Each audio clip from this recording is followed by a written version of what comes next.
Hi everyone. A great result for the lads last night. Maybe could have been better with our win. We settled for the taking the 3 points. Certainly made the chances. But the point, and most of all, the point keeps us in for a shout of getting through now. A good shout for beat Croatia in our last game. I can't really fault any of the players last night. I thought they were all excellent, really. I think Clark got the tactics absolutely spot on. To me, it seemed like, especially looking into Steve Clark's post-match, Gareth Southgate's post-match comments, sounds like he instilled a little bit of fear into his side by this mindset of if you can't win a game, make sure you don't lose it. So I think that maybe played on their minds a little bit, a bit of negativity in there. It helped us, but we certainly deserved the draw without a shadow of a doubt. A little bit better, the quality up front, quality striker, and we would have won that game. But can't really blame anybody last night. They all had great games. I mean, Billy Gilmore's going to be a star for us in the coming decade or whatever, as long as he stays fit. I mean, that was his first start for us. And to be man of the match when you had the likes of the England side on there as well, Phil Foden and all that, and all that you hear so much about. Harry Kane, Mason Mount, and he gets a man of the match, just speaks volumes. I mean, all of his side, really. I thought Grant Hanley was superb. Grant Hanley was really great at the back there. There was one moment in the second half, I don't know if it was Rashford who was running through, and he just stuck his leg out and stopped it and stopped the ball dead, and then turned and got a break going for us. That was an excellent moment. He marshalled the defence really well. Shows how much better we are with Kieran Tierney playing as well. That really helped. I think we really badly missed him against the Czechs. I mean, as I say, there's not really any. I mean, it's a really weird game at times. I mean, on Monday, obviously, like Marshall was a hero against Serbia, and then he became the villain. If you see what I mean, against Czech Republic, everyone was on his back and everything like that. And it's a bit in reverse for Stephen O'Donnell. He was made a bit of a scapegoat on Monday, and then all of a sudden last night puts in a brilliant performance, and he goes from zero to hero. It's weird how the games can sort of like change like that. But as I say, there's not any one of these Scotland players last night that you can say had a bad game. I thought McGregor looked really good for having Gilmore next to him. They complimented themselves quite well there. He worked his socks off like John Collins was saying last night on the STV coverage that I was watching. They were moving out wide to cut down England's attacks down the flanks, which helped to them boss in midfield really. And McGinn was everywhere basically. But it really was a top-notch performance. When I think back, like I said on the forum that I posted up on the Tottenham message board, it's probably like if you think back through Scotland qualifying for major tournaments, when they've come up against the big sides, they've never really got the result or performance from it. This is probably the best performance they put in against a team ranked so highly and got some from the games since Euro 96 when they drew 0-0 with Holland in the first game. And then before that, you probably have to go all the way back to 1978 when they beat Holland 3-2. And then before that again, you have to go back to 1974 when they drew 0-0 with Brazil. That's a measure of the scale of the sort of like achievement, really. I know a lot of people are saying it's embarrassing celebrating a draw and all that, but if you look at it, defeat last night would have left us really virtually being out, really, in all honesty. We could have still gone through, we could have still got third by beating Croatia, as is the case now, but getting third with our really with a negative goal difference, we wouldn't. I don't think it would have really been good enough. But now, if we beat Croatia, I'm pretty certain we'll go through with 4 points for finishing third. So that's how big a game, how big a result it really was for us. And considering where we've came from, not being in a major tournament for 23 years and gone against the team at the top, way up in the top 5 in the rankings, world rankings, then that just shows how far the team have come. In my eyes, I mean, you can speak all you want about how England might not have turned up and all of that, but I think that's more down to the credit to Scotland and Steve Clarke, how he set the team up absolutely spot on. Maybe England were a little bit hampered by maybe Southgate, maybe instilling in them, make sure you don't get beaten, all of that. But the way that they really put themselves about and all of that, I thought was really great. It would have been it would have been a travesty if we hadn't have got something from that game for what we put into it, basically. So there's certainly lots to take from it, and that will help us going on to that Croatia game.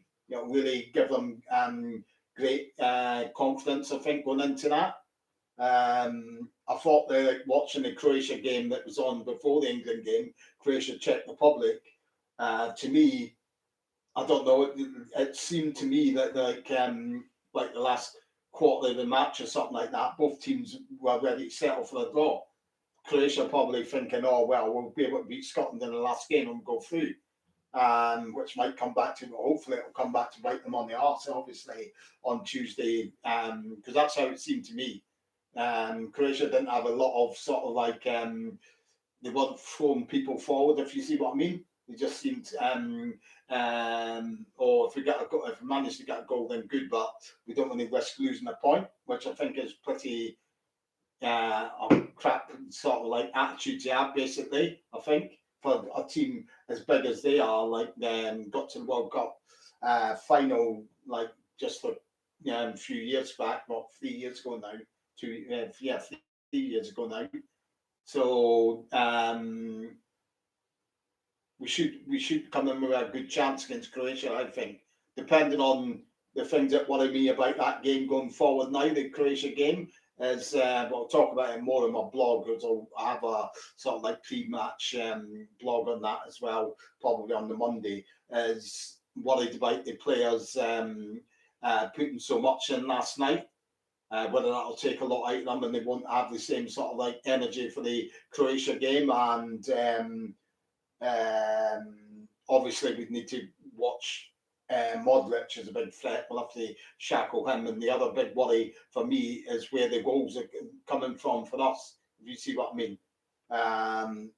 You just, being a Scotland fan, you get this dreaded thought that it's going to be one of those games where we have a lot of chances, but we can't put the ball in the net. I mean, if you look at the two games that we played in the tournament so far against teams ranked above us, Czech Republic are just above us in the rankings.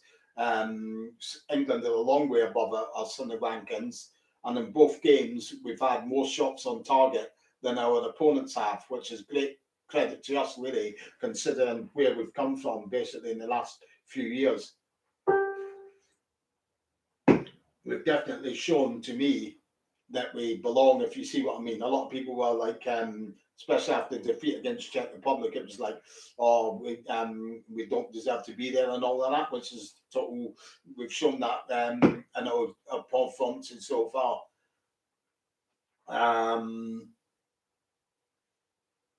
But yeah, the Tartan Army were there in numbers as well, which was great to see. I know one of my work colleagues was down there as well, managed to get a ticket for it. So hope she had a great night. Hope she gets back safely. I think she's managed to get a ticket for the Croatia game as well. But can't really knock anyone. I mean, they were all brilliant last night, and just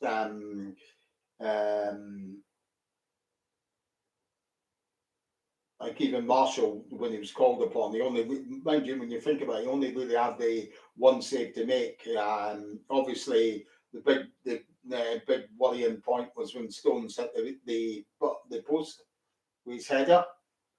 But aside from that, there wasn't really the Mount one, which I think Marshall had it covered anyway, from where he was standing. But when he put that shot wide, but if you look into the chances we had, I thought like O'Donnell's shot was lovely, great technique, got like over the ball and got it on target. Also the early on chance for Sheadon, then there was a chance later on that he had. Thought if he had a little bit more composure, he might have had a little bit more time to take it down and maybe have a shot then instead of trying to hit it first time. Thought Dyke's done really well up front as well, won a lot in the air, made a nuisance of himself. As I say, there's nobody on the Scotland side that really you can really knock, and it was really good to see how flexible we are, really, because there was McTominay playing again, but slotted into defence, done excellently there as well. So we've got players that can play in various positions, which is always really good, really, and they didn't look out of position in their our defence, alongside Hanley and Tierney. So on to that last game now for us. Obviously, it was funny as well, managing to get the result really good as well, because it was a little bit sort of like, not disrespectful, but a little bit sort of like a punch in the guts when you get pundits on the radio and things like that. I think Jermaine Jenis was one of them forecasting England to win 4-0 and all of that. I bet he's feeling a little bit silly today, I tell you. And obviously all the pundits who were on the telly were all forecasting England to win by 2-0, maybe 3-0, or 1 or 2, maybe 2-1s and all that. But they were all forecasting England to win. Now, the ones that I've seen from that talked about the game, obviously, Chris Waddle was speaking a lot of sense. I saw earlier on, and Danny Murphy was on last night. I was watching, and he was honest enough with how he thought the game went as well. So fair dues to him as well. Obviously, I know that we up here in Scotland had our own STV coverage, which was good with Davy Moyes and John Collins doing the punditry. I know ITV had their own English bias coverage, like with Ian Wright and all of that. And some people were saying that Ian Wright was a bit of a didn't take the draw too well, but I wouldn't really expect anything else, to be honest, really. But I can't really knock any of the Scotland players last night. As I said, they were all excellent. They all showed that they belong at this level. They can play at this level. They can hack it. They can compete. They have the spirit and the fight about them, which is really great. It's something that Scotland fans would want to see going forward as well, like even after this tournament, into the World Cup qualifiers, which now I think the performance from Billy Gilmore last night, I can't really see us being anything other than him being a starter in the side as long as he stays fit. Can't see how you can leave him out with now, really, if you see what I mean. He sort of made his mark last night, and he'll definitely be a fixture in our side for about the next, I don't know, maybe 10 years or something. We have got 1 or 2 other players, young players coming through, which is good as well, like Patterson. I think through time, obviously, I don't know how long O'Donnell, because O'Donnell's, 29, 30 now? So obviously Patterson's like he's waiting there to take that spot. A lot of fans are wanting Patterson in now. I think it'd be unfair to take it off of O'Donnell. So, but I'm sure Patterson will get his chance sooner or later. He'll get his run-outs and gradually be fed into the side, if you see what I mean. It doesn't help Patterson being at Rangers and not playing regularly as well, I think. it'd probably be a better move for them if he moves somewhere to don't know, got a loan move or something like that, because next year next season they probably won't get many games when Tavernier is back as well. So you know what I mean. It's for his Scotland career, it'd probably be better for them if he moves somewhere to, I don't know, maybe a mid-table Premiership club. Probably would make sense. Something like I don't know, maybe Newcastle or maybe Aston Villa or something like that would be a good move. Something along that level where he's going to manage to get himself some game time and then make himself known, and then he'll enhances his chance of getting into the Scotland team from that position, if you see what I mean. But as I say, that's all for the future. It shows that we've got young players, but the real thing that we really need now, somewhere, anywhere, is our top-notch striker who can take the chances to break through for us now. Somebody of the ilk, Billy Gilmore, who straight away you know that he's got it and he's going to be a star, but at the moment there's no strikers on the horizon, which is the only sort of like downside. That's what we really need. If we had had a top quality striker, I think, in our squad, someone even like Ali McCoist or Kenny Miller now, who can score goals regularly at international level, then I think there's a good chance we would have picked up more than just the 1 point we have so far.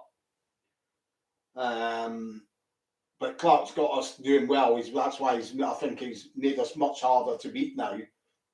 We don't really ship a lot of goals in now compared to what we used to. Probably we're not a big scoring team.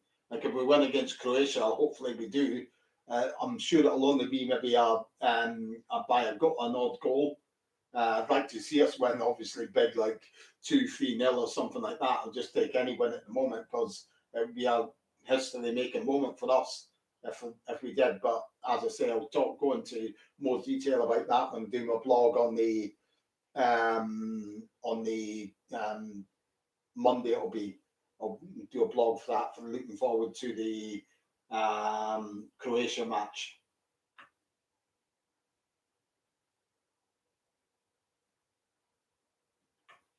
So if anyone that's watching, if you've got any questions, or post them up, or any thoughts on the game last night, then feel free to post them up.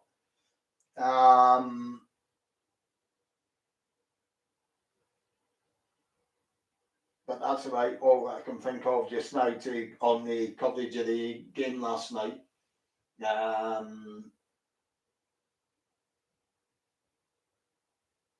Obviously, again, I thought Andy Robertson was brilliant as well. When he came out when he brought his side out, he looked like he was gugged out. He was just staring like ahead. That look on his face, it was like somebody had doped him up or something like that, because he looked fired up for it, which was really great to see. Put in another great performance, captain's performance again for us. Even the subs who came on, well, not so much in this bit because he came on really late, but Armstrong done well when he came on as well. Slotted in and got in and about him, got the ball, made himself available and all that. Done okay when he came on. Can't knock, as I say, anyone last night. Really a great performance. Win would have been great. It's maybe a win we could have had. On another day, we're real top-notch striker in there, but at the end of the day, if you had said yesterday afternoon that you can have a draw right now, I would have taken it, because it keeps us alive in the tournament and really in with a shout, and keeps the last game relevant, if you see what I mean. But all in all, it was a really performance that the players can be proud of, and that gave the fans something to be proud of as well. I think this was the main thing, what you want from these sorts of games. Right, if nobody's got any questions or any thoughts to add, then I'll sign off for now. Hope you've enjoyed this little blog, and I'll be back on Monday to look forward to the Croatia game. Okay, so I'll say bye for now.